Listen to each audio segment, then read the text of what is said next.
No way he just said this, as Chris Drury has made some moves and given us some interesting updates over the last couple of days. Chris Kreider speaks out on the Rangers' struggles, and I've never seen him this way before. And Peter Laviolette is making some significant changes to the lineup and the way the Rangers play. We're going to break it all down in this episode of Rangers Digest. But before we do, a quick reminder to hit that subscribe button. About 70% of you who watch these videos are not actually subscribed to the channel. So if you want to do yourself a favor, hit that subscribe button. It's free, and you get to stay up to date with everything New York Rangers. And let's get right into it. There's a lot to break down today, a lot of updates and interesting things revolving around the team, and not just because obviously there's trade rumors revolving around the team, but they're making some moves, and I thought this was an interesting one. Chad Ruhwedel has been assigned to the Hartford Wolfpack. Now, some people, I know what you're thinking, this is a pretty insignificant move, but I think it is actually quite interesting. I think this is a signal that the Rangers, first of all, want to get this player some ice time, first of all, because he can't be sitting around doing nothing, especially if they need to call upon him at some point during the season. And you know what? I think that they're giving the reins to some of the younger guys. I think this is a signal that they are liking some of the younger guys' play in the lineup. Guy like Zach Jones, for example, who has been a bright spot so far this season for the team, one of very few at this point in the season. But I think it's a signal that they want some younger guys to get some more ice time and to be in the lineup more consistently. And obviously, you know, it's signaling that to me because earlier in the season, Peter Laviolette came out and said that, you know, Chad Ruhwedel was getting into games like one against the Toronto Maple Leafs, for example, and a couple earlier in the season because he has that experience and they wanted him to get some reps and get into games and not sit around. So I think this is very interesting that they're kind of giving the reins to maybe some younger guys. And this is more like they probably just want this player to get some games just in case they got to call upon him. But I think it was very interesting that this move was made. But to get into some other news around the league revolving around some New York Rangers, obviously the Four Nations face-off rosters were announced, and there's a couple New York Rangers to acknowledge. First of all, Mika Zibanejad did make Team Sweden. Again, I'm not too surprised with this. Yes, he's had a, you know, struggling start to this season, and he has struggled compared to, you know, what we know him to be over the last couple of years, but he makes Team Sweden, and it's a very interesting lineup, a pretty stacked lineup, I will say, but there were a couple snubs, a couple guys left off the team. That was very interesting as well, but Mika Zibanejad makes the team. So the New York Rangers and New York Rangers fans have invested interest in, obviously, Team Sweden and Team Finland as well, with obviously Kaapo Kakko making Team Finland. He's had a fantastic season so far this year, a real turnaround. You know, there was a lot of question marks revolving around this player last year heading into the offseason. In the offseason, I made a lot of videos about, you know, the fan reaction, about fans saying, you know what, let's just move off this player now, see what we can get for him. But you know what? There's always been that ceiling that he hasn't reached yet. He has a very high ceiling still. I think he is still a relatively young player in this league, a former second overall pick, makes Team Finland. And again, he's having a great season, especially 5-on-5. He was on, you know, when the Rangers were completely healthy and they had their lineup set earlier in the season, he was on the best 5-on-5 line in the entire league. So his 5-on-5 play has been great. He's been really good, responsible defensively, I believe, to a degree. The Rangers as a whole have not been, and he's playing physical. His physicality has been good as well. So that's obviously gotten some eyes on him, and he makes Team Finland. So this is a great thing. Invested interest for Rangers fans to watch this tournament, and Kaapo Kakko will be playing on Team Finland, and obviously Mika Zibanejad. I know that the fan reaction right now is maybe turned a little bit on Zibanejad, but two Rangers that we get to watch in the Four Nations face-off, I think that is pretty cool and a good accomplishment. Obviously, to represent your country, it means a lot. Mika Zibanejad had a great quote about that he's very excited to play, for his country, and that, when everyone comes together to cheer for the country, it's a really good feeling. So that's going to be really exciting to watch when that happens come February. Now, to get into some other updates, Peter Laviolette is changing the way that the Rangers do things in practice a little bit over the last couple of days. If you follow Vince Mercogliano, who's a fantastic follow and writes some great articles, which I'm going to touch on later in the video as well, at practice the last couple of days, they've been doing a lot of things differently. There's a couple of drills they've been doing that, some people haven't seen, at least this season, that's for sure. And a lot more puck battles and chips and stuff like that. The small detailed things. And I've been very vocal about that this season, that I believe that the most important thing that they're lacking is, first of all, effort. physicality and the little things, like the little attention to detail things. So they're working on that in practice. And this is what Laviolette has been doing behind the scenes to try and jumpstart the New York Rangers. He said there's different lines, there's different lineups, there's different tones and different meetings.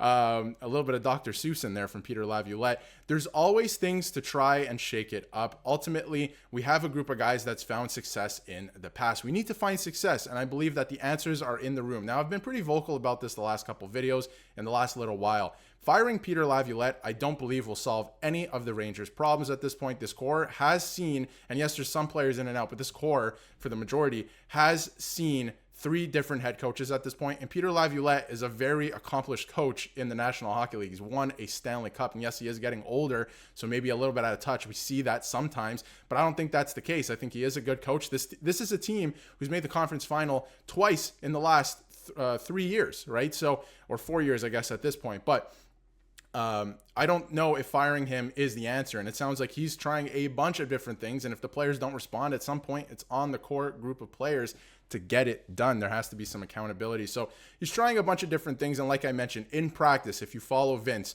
or Molly Walker, for example, who are great at what they do, obviously the Rangers are trying different things at practice and working on a few different things. Now, he did mention that, a lot of the drills maybe didn't result in too many goals, but I think that the point of it is to break those bad habits and continue to do those things. So it's going to be very interesting to see what happens there. Now, Chris Kreider spoke out on the way that the Rangers are playing so far this season, and I thought this was incredibly interesting because nobody's ever seen Chris Kreider this way before, talking like this. And I can't even read half of this because all of it is he's dropping F-bombs, like pretty crazy stuff. He goes, obviously, we're going through it more than I think I've ever experienced. Kreider, who first joined the Rangers, obviously, in the 2012 playoffs. He's been the longest tenured Ranger to this point by quite a bit. And, this is the first time he's really ever experienced something like this, which is pretty crazy. And he goes, I know I keep beating this drum, but we need to blank work through it and come out better on the other side, or else is not an option. We have one blank option. And I think that's a great thing to say. There is one option. Like, don't stand around waiting for a trade or waiting for something to happen. You have to find it in that room. The talent is there. This was supposed to be one of the best teams in the league this year because you quite literally were the best team in the league last regular season. So the only option for us is to continue to work, continue to try and pick each other up better. And obviously he was getting pretty emotional about it too. So there were better moments tonight, but we still lose the game blanking 5-1. And it was not a good performance the other night. It could have been 6-0, could have been 7-0 after the first period. So I've never really seen Chris Kreider this animated. This is a guy, again, I'll get into his stats. Not having a bad season for the New York Rangers this season. I mean, yes, he's nowhere near a point-a-game player. He should probably mix in some assists as well, but we know him to be a goal scorer. So he's not having the worst season. He's been pretty decent. He's playing a lot of ice time. He's been pretty good on the penalty kill as well. I want to shout that out as well, like when he has been on the penalty kill. And 10 goals, again, no assists, so he is scoring. And I've said it before in previous videos, and I'll say it again here. This, to me, is not the guy you trade. This is certainly not the guy you trade. He's also making significantly less than some of the other guys that maybe you should move off of. And again, on one hand, he is aging. You can get a lot for him, and maybe the Rangers should absolutely take a look at that. But again, my personal feeling is this is not the guy that you trade. He's only making $6.5 million. And you know what? He wears his heart on his sleeve. He wants to be a New York Ranger. He cares. He wants to win. And I don't think that you can teach that. So he knows what it means to be a New York Ranger. And I think he wants to finish his career here. And if it works for the Rangers, then I think that's great. If it didn't, right, and his play was not, up to par to the contract or anything like that, then yes, you move him. But I don't know if this is the guy you trade. This is a guy who wants to win here and wants to make it work. And it's just very interesting to me. But again, you have to look at all the options. There is a world where it could make the Rangers better moving into the future, right? So it's going to be interesting to see what Chris Drury does. It's going to be very difficult to make a trade in season. And speaking of trades, Vince Mercogliano, again, with a really good article here with some options that, the Rangers could move off of that aren't Chris Kreider and Jacob Trouba. And obviously, he went on to say that it's going to be very difficult to make a trade in season, but he also named some interesting players like Ryan Lindgren, who I mentioned in a video yesterday, which I think is a very serious option that they can move off of at this point, especially if things continue to go the way that they're going. He also mentioned a guy like Capo Caco. I wouldn't move that player at this point because I think he's a really good role player. He's really fitting into the role that he's been given right now and, doing it very well. So I wouldn't move off of him, especially considering the cap hit, right? This is a guy you probably want to keep around, and I still think that he has a lot more to give. So very interesting indeed around the New York Rangers. But let me know in the comments what you think of everything revolving around the New York Rangers. I love Chris Kreider's comments. I hope that the Rangers can turn it around. I do believe it's in the room, but unfortunately, I do believe the answer is in the room if they're going to find the answer, but unfortunately it sounds like a lot of the stuff that happened in the summer carried over to the season. I'm not saying that's a good thing. I think that these players have to get it together. There has to be some accountability there. And if you don't want to play here and you want to suck out, then you will be moved. I think that's the way that the Rangers should conduct business. I've said it before. It should be similar to the Vegas Golden Knights. If you don't want to be here and you're not going to help us win, you're not going to be here. We're going to move you. So I think that the Rangers should continue to conduct business that way because that's what winning teams do. So it's going to be very interesting to see what Chris Drury has up his sleeve. I was, expecting something to be done before they next take the ice tomorrow night, but we'll see. There's still a lot of time yet. But let me know what you think in the comments, and if you haven't yet, hit that subscribe button so you can stay up to date with everything New York Rangers.